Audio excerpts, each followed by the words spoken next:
Baking is more than just baking. It's a process that involves learning many other small skills. Egg cracking teaches you how to be quick yet careful. Measuring is useful in anything from perfume making to chemistry.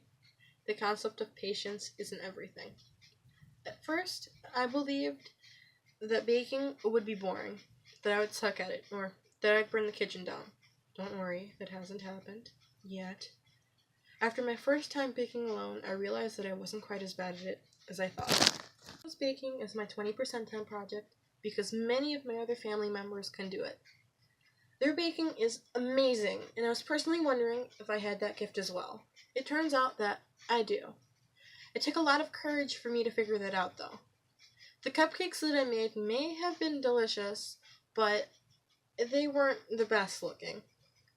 I sat in the kitchen, wondering if I should even hand them out. Eventually, I gained some courage, and I did, and everyone loved them. I no longer feel nervous when it comes to the quality of my baking. I gained a lot of confidence from that experience. Baking has taught me more skills than just patience and measuring. It's taught me timing, confidence, and teamwork.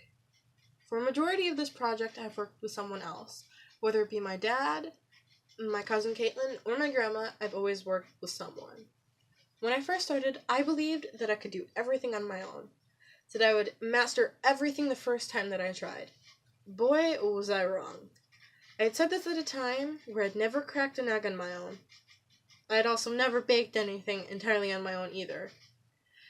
As stated before, the cupcakes weren't the prettiest. The frosting wasn't the best either. Turns out, you're not supposed to use the entire bottle of green food coloring. For that delicious tasting, yet disgusting looking flop, I asked for help. As for timing, it kind of goes along with patience. You have to take the sweet out of the oven before it burns, split the eggshell apart fast enough so the shell doesn't get into the batter, and cool anything you make for just the right amount of time. You have to keep a careful eye on the timer and make sure that you even set it for the right time. There's a lot of things that go along with timing, and a lot of it involves patience. The ability to be able to do a 20% time project like this has changed my view of baking and cooking entirely. Not only have I realized how much fun it is to work with food, I also realized that I have a special gift. I may not be able to share my gift with you by taste, but I can with sight. This video will show where I started and where I am now. I hope this TED Talk inspires you to try something new, even if you're a little scared.